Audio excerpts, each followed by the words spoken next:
Alemania salva un empate contra Suiza en el final del partido y asegura el liderato del Grupo A en la última fecha de la fase de grupos de la Euro 2024. ¡Tantas veces te pedí una, desgraciado! ¡Tantas veces! Have we just witnessed the big moment? Hallo, willkommen zu einem neues Video im Bundestraum. Espero que estén muy bien y hoy volvemos al canal para hablar de nuestra queridísima selección alemana en este post partido del conjunto germano después de empatar 1-1 contra Suiza un poquito más temprano el día de hoy. Y venimos a hablar de este partido en el que Alemania sí deja muchísimas más dudas respecto a lo que venía haciendo en partidos pasados. Lo vamos a estar comentando un poquito más a fondo, pero antes de hablar del partido hay que destacar que ahora sí Alemania termina su participación en la fase de grupos de esta Euro 2024 y con buenas noticias. Al final ya veníamos hablando muchas veces o se venía viendo un declive en la selección alemana que se hacía patente en esas fases de grupos. Acordamos que se quedaron fuera en fase de grupos de Rusia 2018 y de Qatar 2022. Pasan muy apenitas en el Euro 2021 y en esta fase de grupos Alemania a lo mejor no sé si se puede catalogar en un grupo sencillo, en un grupo accesible, pero lo que es cierto es que convence y termina sacudiéndose un poco de los fantasmas que había estado aquejando en las últimas competiciones internacionales. Termina primero de grupo, invicto, dos victorias, un empate, 7 puntos en total, una marca que no alcanzaba desde la Euro 2016, donde también quedó primera de grupo y también con 7 puntos. Es algo muy importante para una selección alemana que busca volver a recuperar sensaciones. Y bueno, vamos a hablar del partido en el que cierran esta fase de grupos, precisamente contra Suiza, 1-1, un partido que deja sensaciones un poco más, no sé si decepcionantes, si dubitativas de cara a los octavos de final de la Euro 2024.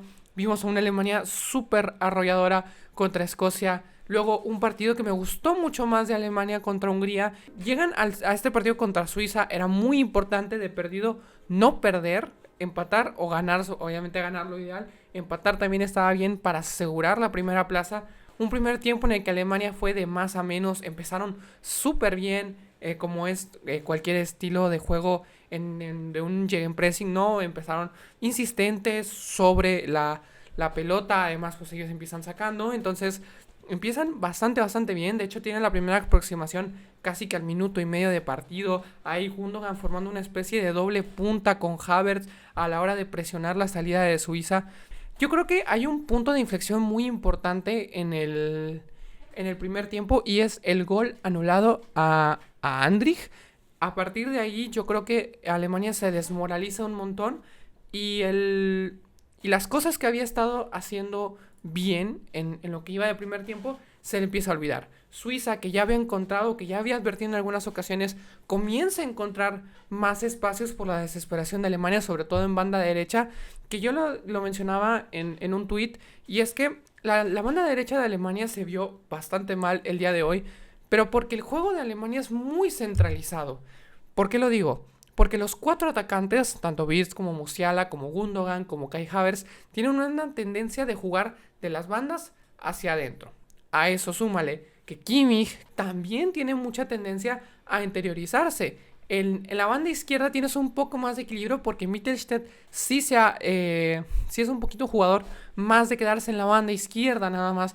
Pero en la derecha, si tienes a Musiala y a Kimmich interiorizándose, tienes ahí un hueco enorme que futbolistas como Ndoye aprovecharon muy bien. Y pues luego todavía dejas a Ndoye, que es un futbolista flaquito, ágil, escurridizo, a cubrirlo con un Rüdiger que pues es un mastodonte, tiene un muy buen juego físico, pero obviamente a la hora de tratar de alcanzarlo, ahí le pesa muchísimo y ahí Suiza lo penalizó muy bien a Alemania, sobre todo en el primer tiempo. El factor de una Suiza que fue creciendo, que aprovechó los errores de Alemania, empezó a crecer la desesperación del lado germano y se notó, por ejemplo, en la amarilla de Jonathan Tah, que se habló mucho antes del partido, si Nagelsmann iba a rotar por el tema de que había 4 jugadores apercibidos. Al final Nagelsmann forma con los mismos y eso le termina saliendo caro, porque Tah recibe su segunda amarilla y no va a poder jugar los octavos de final.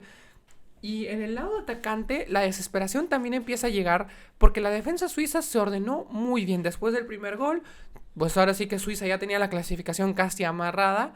Entonces, incluso estaba ganando el primer puesto, estaba saltando a la punta del grupo y empiezan a defenderse en un bloque bajo, muy bien organizado, midiendo bien las presiones. Y Alemania, que había encontrado en los primeros 2 partidos muchas de sus fuentes de ataque a través de la izquierda, con las asociaciones entre Mittelstadt, Wirtz y Kai Havertz, que se tiraban a la banda para buscar una asociación y luego centralizarse, como ya lo hablábamos anteriormente, no estuvieron esas asociaciones. Entonces ahí Alemania sufre muchísimo el primer tiempo.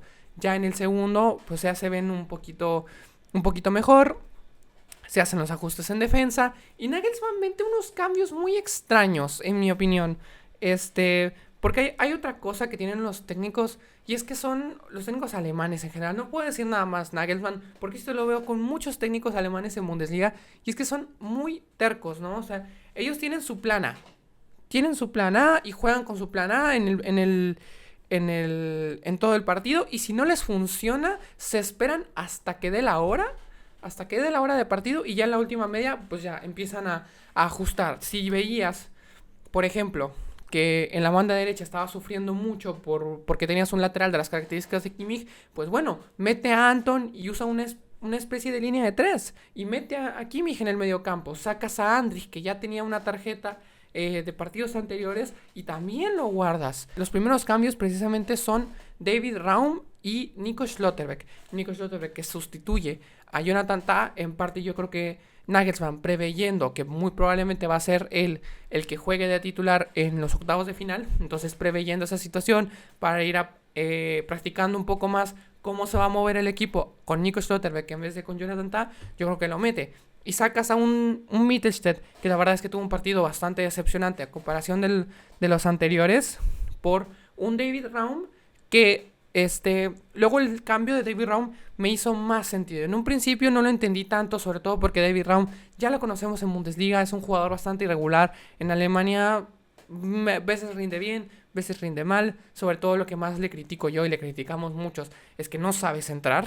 Pero luego el cambio tiene más sentido para meter a Niklas Füllkrug, porque tienes a un Mittelstadt que a lo mejor, si bien juega en banda izquierda y no se despega mucho de la banda, es mucho más asociativo, y tienes a un David Raum que sí es mucho más de corro a línea de fondo, así rapidito y tiro centro. Y otros cambios en ataque que también da es el cambio de Sané, que ya es tercer partido que metes a Sané de cambio y no funciona. Yo no entiendo qué está haciendo Nagelsmann. Es lo que digo, muchos técnicos alemanes pecan mucho de terquedad, y creo que este es un caso, porque Leroy Sané lo pones por izquierda, lo pones por derecha, no hace nada, no se asocia, solo regatea y piensa en su gol.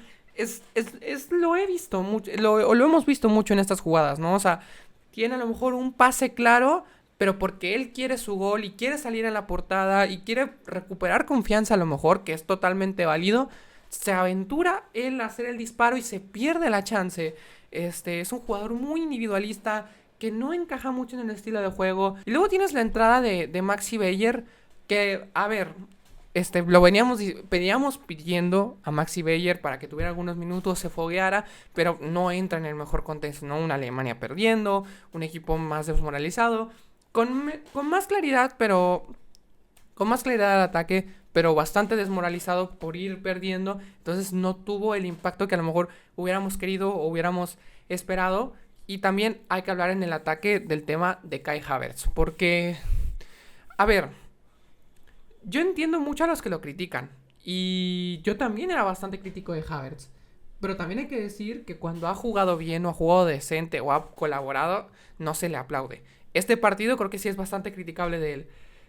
No, o sea, no es un delantero rematador, no es un delantero súper hiper mega goleador, es un delantero más, lo mencionaba en el partido contra Escocia, es un delantero más asociativo, más de buscar los espacios. De hecho, vimos en todo el partido cómo Havertz se tiraba de banda izquierda, se tiraba de banda derecha, buscaba el balón y se asociaba para crear oportunidades de ataque. Pero tener 6 tiros siendo delantero y no poder meter ninguno es una falta, te habla de una falta de definición enorme, y es algo que tiene que trabajar, porque ya hemos visto estas falencias de Havertz al momento de definir. además Havertz, que no es un delantero rematador, no es un delantero de área, y tu plan de juego después de la entrada de Füllkrug fue desborde por la banda, centro, pues obviamente Havertz no termina de tener el impacto que debería de tener o que quisiéramos que quisiera tener. Pero ahí yo no creo que sea tanto una cuestión del jugador, pero obviamente a él lo perjudica muchísimo la forma en la que Alemania juega el final del partido, porque no se adapta a ese estilo de juego. En todo caso, saca a Havertz, mete, no sé, a un Undav, mete a Chris Führig, que son jugadores más de desborde, Undav un delantero más posicional. Y como no, también en este segundo tiempo tenemos que hablar del gol del empate, asistencia de David Raum, que tantas veces le pedimos una. ¡Tantas veces te pedí una, desgraciado! ¡Tantas veces! Raum es un tipo bastante inconsistente, que se especializa en tirar centros malos. Hoy tira un centro muy bueno y termina valiendo el empate y la salvación del partido, el terminar primero de grupo, y es bastante bueno. Y hay que hablar también de Niklas Füllkrug, porque obviamente con este tema de Havertz y su falta de definición, gente que a lo mejor no le gusta un 9 más móvil, sino que prefieren un 9 más de área, más rematador, como lo es Niklas Füllkrug, y que piden su titularidad, obviamente entra en la discusión, ¿no? Pones a Niklas Füllkrug o pones a Kai Havertz de titular. Vamos pasando a los que van a ser los factores claves para esta fase eliminatoria. Y el primero es ¿no? ¿Pones a Füllkrug o pones a Havertz? Y la realidad es que a mí me gusta más Havertz de titular y Niklas Füllkrug de suplente. Porque muchos dicen, es que Füllkrug mete muchos goles. Sí, mete muchos goles, pero en todos los goles que ha metido ha sido de cambio. Entra con defensas cansados, después de que Alemania estuvo 60, 70 minutos por encima de ellos, y metes a un tipo fornido, con un buen juego físico, con una arrancada muy buena. Me gusta muchísimo más primera parte con Havertz y sus asociaciones con Wirtz y Musiala para marear a los defensas, comenzar a moverlos, comenzar a cansarlos, y luego les metes a un tanque como Füllkrug. Me gusta muchísimo más así, y sobre todo si luego tienes en la banca, si tienes de titulares jugadores más asociativos, jugadores que juegan mucho al centro, y tienes de suplentes jugadores que juegan, en los atacantes, que juegan más en banda y tiran centros. Ahí me queda muchísimo mejor el tema de Füllkrug, pero bueno, respeto, y yo también en su tiempo también pedía a Füllkrug titular.